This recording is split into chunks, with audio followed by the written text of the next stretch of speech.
सो यहाँ पे आपको कॉइन्स दिखेंगी। तो ये कॉइन जो है वो बहुत ज्यादा अमाउंट में हमें मिले हैं और ये बहुत पहले के कॉइन है।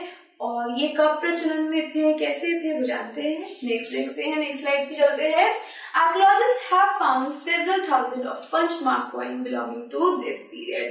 तो इस पीरियड के बहुत सारे हजारों कॉइन्स क्या हुए हैं, हमारे आर्कियोलॉजिस्ट को मिले हैं।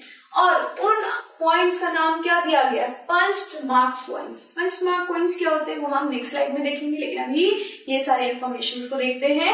The earliest coin which were in use for about 500 years were punch mark coins. और ये जो कॉइन्स थे वो 500 साल तक कंटिन्यू रहे, यूज में रहे। They were made up of silver and copper, have been found belonging to this period. और इस पीरियड में कौन कौन से किस किस धातुओं के बने हुए कॉइन्स थे, तो सिल्वर और कॉपर के बने हुए हम कॉइन्स को देखते हैं इस पीरियड के अंदर। सो पंचमार्क कॉइन क्या है वो समझते हैं। हमने देखा, 2 बार देखा इस पंच कॉइन मार्क को। सो पंच कॉइन मार्क्स कुछ नहीं होते, कॉइन्स कुछ नहीं होते पंचमार्क। ये बेसिकली वो कॉइन होते हैं जो कि पंच करके बनाए जाते हैं, यानी किसी कोई हमने मेटल लिया, ठीक है, उसको क्या किया, मेटल शीट से काटा और उसके बाद कुछ किसी पहले से बनाए गए यू कैन से पहले से बनाए गए नमूने, या फिर हम जो हिंदी में कहते हैं, इंग्लिश में कहते हैं, हम कहते हैं ना स्टेंसिल। तो स्टेंसिल के यूज करके, स्टेंसिल को पंच करके हम इनको बनाते हैं, ठीक है। तो जिसको हम स्टेंसिल को रख के उसको दबाते हैं, तो उस दबाने की वजह से इसका नाम पड़ा पंच। और क्योंकि स्टेंसिल से दबा के उसके ऊपर एक मार्क किया जा रहा है, एक निशान रखा जा रहा है, छोड़ा जा रहा है, तो mark. So these were punch mark coin, यानी पंच करके उसके ऊपर कुछ मार्क किया जा रहा है उस कॉइन के ऊपर, और उसका नाम पड़ा punch mark coin. Punch mark coins were generally rectangular और समटाइम्स स्क्वायर और राउंड। ज्यादातर ये या तो स्क्वायर या रेक्टेंगुलर होते थे, और या सॉरी ज्यादातर ये रेक्टेंगुलर यानी कि इस तरीके की हुआ करते थे, या फिर कई बार ये स्क्वायर हुआ करते थे, यानी चारों साइड इनके बराबर, या बिल्कुल गोल हुआ करते थे।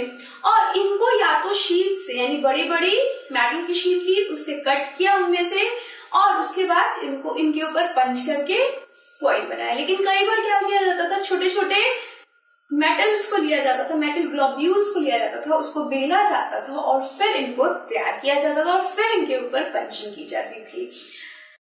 सो either cut out of metal sheet or made out of flattened metal globule, a small spherical body.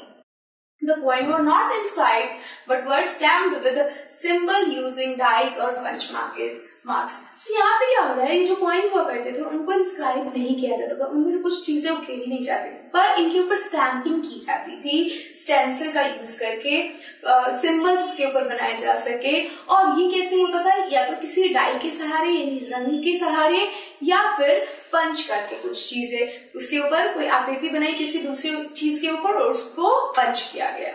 Here they are called punch mark coin, और इसी वजह से इन्हें हम पंचमार्क कॉइन कहते हैं। These coins are found over most part of subcontinent and remain in circulation till early centuries. So early centuries तक ये रहा, हमारे सीरी तक रहा, यानी कि इसका जो जन्म था वो इसके जन्म से 500 साल तक, जब से बनना स्टार्ट हुआ उसके 500 years तक रहा।